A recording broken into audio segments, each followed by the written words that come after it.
Welcome back to your challenge. I hope you are enjoying the content so far. Thank you for your posts, your comments. Remember that the most active members of the group will get rewarded with some prizes. The more you participate, the more you get out of a course.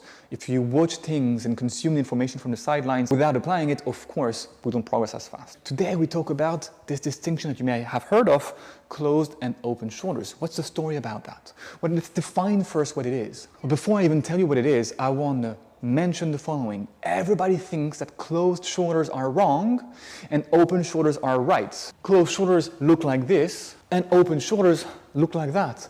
And of course you can see why people step away from this archy banana closed shoulder shape and want the straight handstand they have seen on social media. It becomes problematic because teachers and tutorials on YouTube do tell you that having closed shoulders is wrong. But that's what we hear sometimes in classes, which is absolutely bonkers. I was in Cirque du Soleil just last weekend. To be in Cirque du Soleil, you have to be top 1% in the world. The hand balancer there, most of her shapes were closed shoulders. We don't shoot an arrow with our feet, which you can understand is a very hard skill, with open shoulders. So take a step back. Why the dogma around open shoulders? Let's define this. To understand open shoulders, we have to look at someone from their side view, this sagittal plane here. And we draw a line between their shoulder and their hand, that's the arm, and we draw another line around their rib cage on the side. If the angle is less than 180 degrees, we say that your shoulders are closed.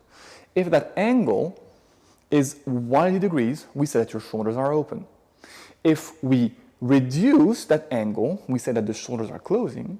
If you increase and make that angle bigger, we say that your shoulders are opening. Opening and closing the shoulders is an action that everybody can do. If you can do this, you can open and close the shoulders. And for the nerds amongst you, open is flexion and close is shoulder extension. And open and closed shoulders are anatomical realities that reflect your current level of mobility.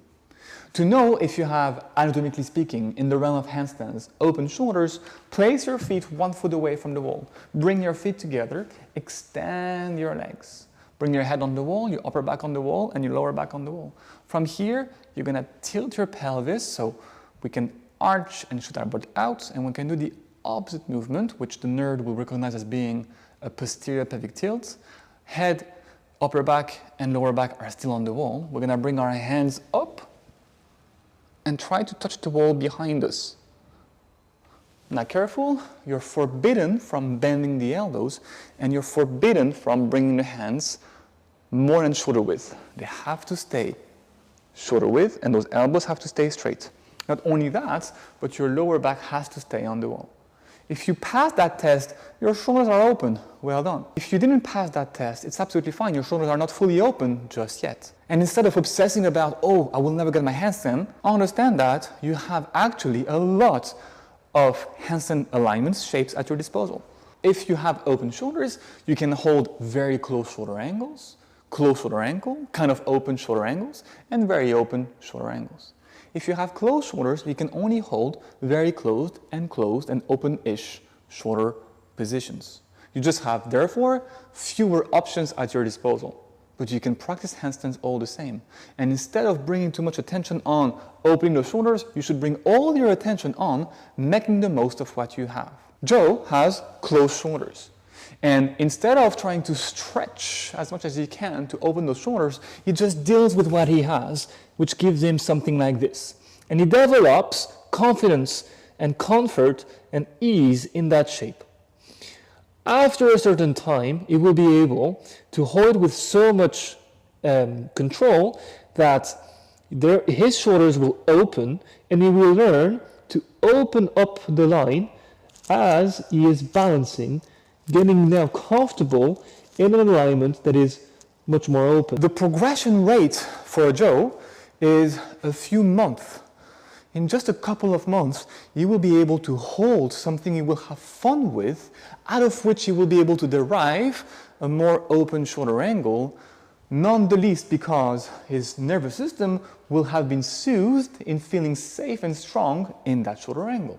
Now Jeff, on the other hand, trusts that handstands can only happen with open shoulders. And so he spends all his time stretching his shoulders, going into bridges, performing weighted shoulder flexion, taking a lot of precious time and energy and effort away from learning to balance the cards he has at hand into trying very hard to get another card from the dealer, which is open shoulders. It will take Jeff probably more than 1 or 2 years to balance his open shoulders, which he will have fought so hard to get. So down the line, Joe will have not only achieved a handstand that he can hold freestanding whenever he wants, much sooner, but he will also get his freestanding open shoulder quicker than Jeff. So if that's you, stop obsessing about the open shoulders.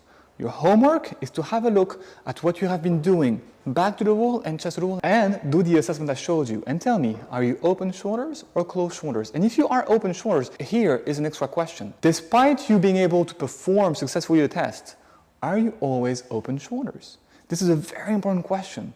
Don't you surprise yourself with closing the shoulders sometimes and tell me, when does this happen?